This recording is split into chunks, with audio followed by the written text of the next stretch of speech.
सोनू और मोनू की संघर्ष भरी कहानी। एक छोटे से गांव में दो भाई रहते थे, सोनू और मोनू। दोनों के सपने बड़े थे, लेकिन हालात बहुत छोटे। उनके पिता एक छोटी सी चाय की दुकान चलाते थे और माँ घरों में काम करके परिवार का गुजारा करती थीं।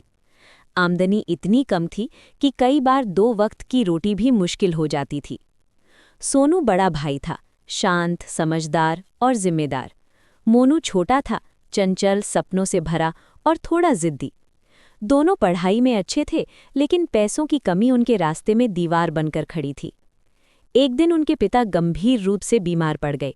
दुकान बंद हो गई, घर की हालत और बिगड़ गई। डॉक्टर की फीस, दवाइयाँ, सब कुछ असंभव लगने लगा। उसी रात सोनू ने माँ से कहा, माँ, मैं पढ़ाई छोड़कर काम कर लूँगा।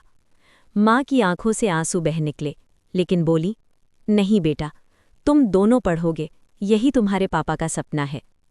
अगले दिन सोनू सुबह 4 बजे उठकर अखबार बांटने लगा और शाम को एक छोटी दुकान पर काम करने लगा। मोनू स्कूल के बाद ट्यूशन पढ़ाने लगा। दोनों थके हुए होते थे, लेकिन एक दूसरे को देखकर हिम्मत आ जाती।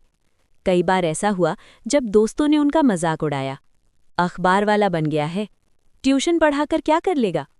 मोनू गुस्से में कहता, भैया छोड़ो सब कुछ। लेकिन सोनू मुस्कुराकर जवाब देता, आज हंस रहे हैं, कल यही लोग सीखेंगे हमसे। समय बीतता गया, संघर्ष बढ़ता गया। एक साल ऐसा भी आया जब मोनू की फीस भरने के पैसे नहीं थे। सोनू ने अपनी जमा की हुई थोड़ी सी बचत निकाल दी। उस रात मोनू बोला, भैया, आप मेरे लिए सब कुछ कर रहे हो। सोनू ने उसके सिर पर हाथ रखकर कहा, भाई के लिए इतना तो बनता है। मेहनत रंग लाई। सोनू ने प्रतियोगी परीक्षा पास की और सरकारी नौकरी पाली। पूरे गांव में खुशी की लहर दौड़ गई। कुछ साल बाद मोनू भी इंजीनियर बन गया। वही लोग जो कभी मजाक उड़ाते थे, आज गर्व से कहते थे, ये हैं हमारे गांव के लड़के। एक दिन दोनों भाई उसी चाय की दुकान के सामने खड़े थे, जहां से उनका संघर्ष शुरू हुआ था। सोनू ने कहा, अगर हमने हार मान ली होती तो आज ये दिन नहीं देखते। मोनू मुस्कुराकर बोला, संघर्ष ने ही हमें मजबूत बनाया। सीख, हालात चाहे कितने भी कठिन हो, अगर मेहनत, धैर्य और आपसी साथ हो तो संघर्ष भी सफलता की सीढ़ी बन जाता है। जो संघर्ष से डरता है वो जीत से दूर रह जाता है।